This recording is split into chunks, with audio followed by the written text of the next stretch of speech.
Today got kind of congested. Yvonne and the kids are gone now. There was a lot of stuff that ended up happening today that we didn't anticipate. I still haven't got to the mail today. There's stuff waiting for me there, and I haven't got there. And there's games starting in 20 minutes. So there was something I wanted to do, and I've had this written on the board for hours. And it's a comment that I wanted to make regarding goaltending.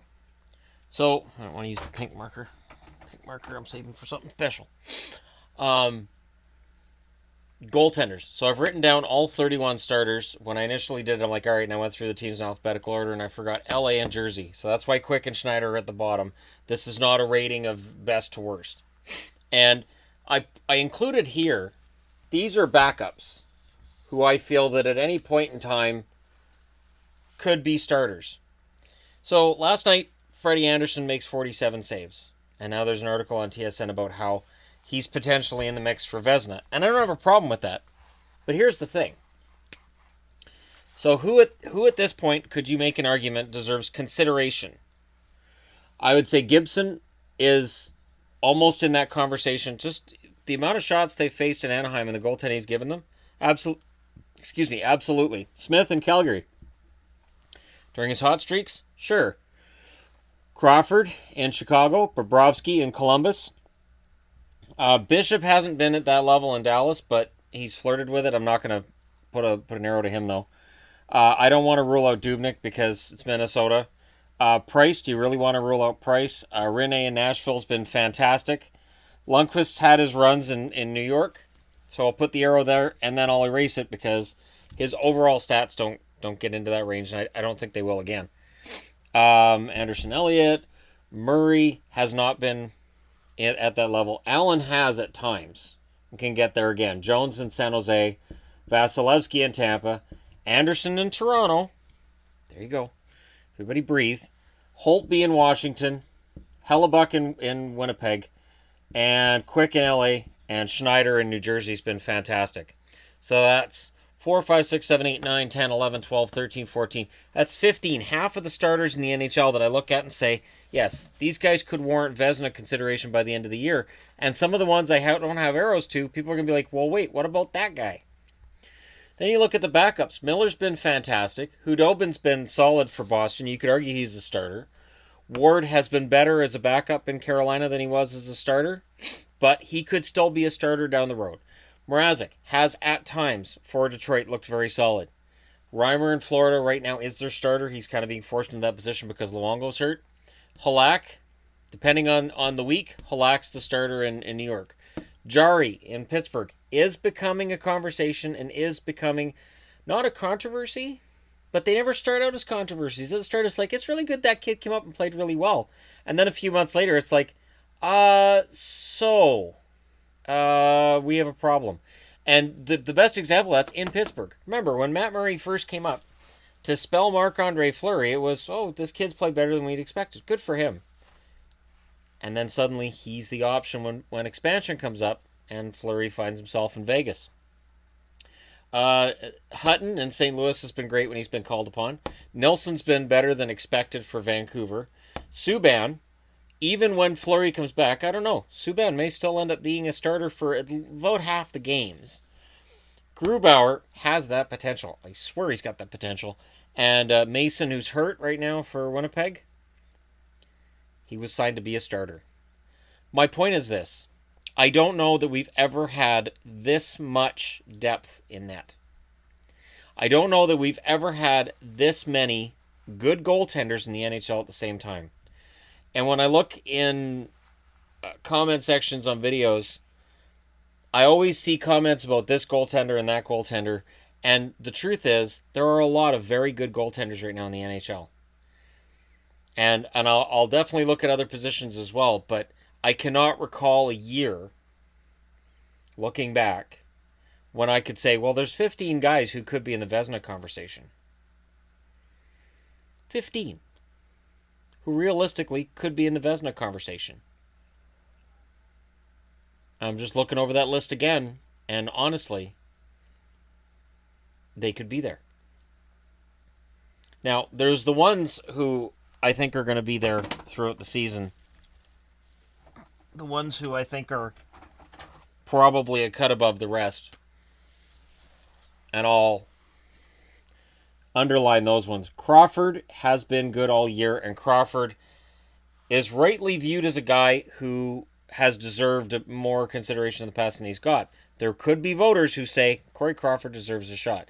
Now, Crawford's hurt right now, and Forsberg's in there, but Crawford's still got good stats, and he's not supposed to be out for a long enough portion of the year that he can be ruled out. Bobrovsky for Columbus. Well, once a guy's won a Vezina, it's easier to win the next one. It is absolutely easier to win more after you've won that first one. Works that way with a lot of awards.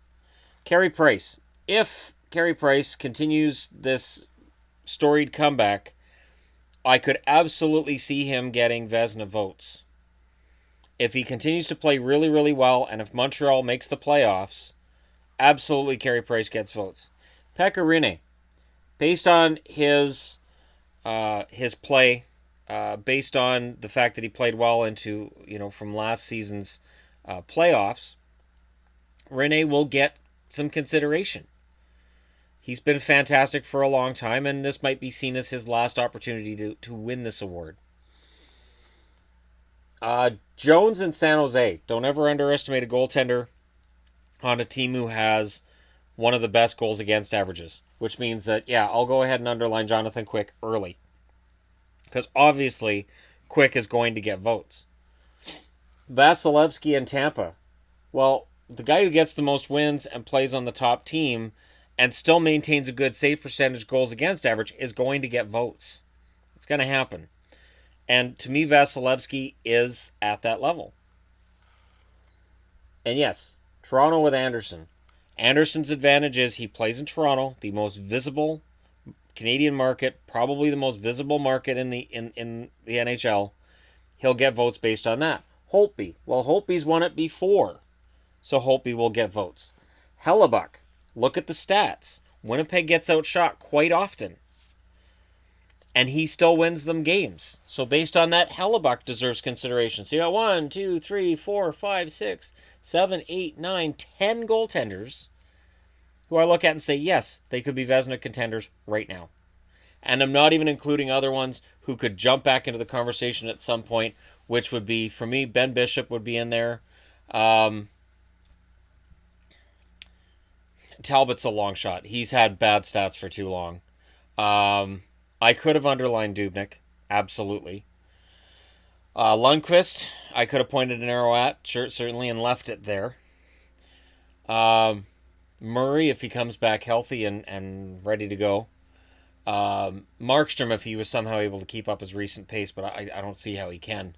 Marc-Andre Fleury, if he was healthy, would probably be in this conversation as well, because Vegas's record would still be very good with Fleury in net instead of who's been in there. So Fleury would probably have both the arrow and the underline. And Schneider, was New Jersey expected to be any good this year? Not really. So Schneider will get votes based on that. I could have underlined Corey Schneider. I honestly think goaltending right now is the best it's ever been in the NHL. So when you have a starter who's good, not great, he looks a lot worse now than he would have 10 years ago, than he would have 20 years ago. And in the 80s, any of these guys would have been starters on almost any of the 21 teams that were in the league. Goaltending now is a game played by big guys who are also very good.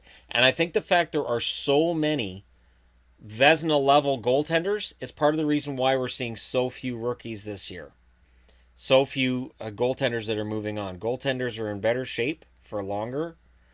I think they're aging better than they ever have. And goaltenders have always played until they were older. It's kind of scary to think about just how many good goaltenders there are now. And the weird part to me is, when I look at prospect pools, I don't see that same depth coming up. I think we're at probably the best point goaltenders have ever been. Even though goals are up this year, I don't blame it on the goaltenders. I see it as more of a defensive zone breakdowns, younger players, faster game, better offensive players in the league, fewer of the Neanderthal type that can't score and just go out there and fight. There's a lot less of that now. There's a lot more talent. So even though save percentage is down, goals against and goals against is up, league-wide, I still think we are at the best period of hockey goaltenders I've ever seen because there are that many. Oh, you could argue that when it was Patrick Waugh, Marty Brodeur, Dominic Hasek, Eddie Belfour, that you had, fantastic goaltenders.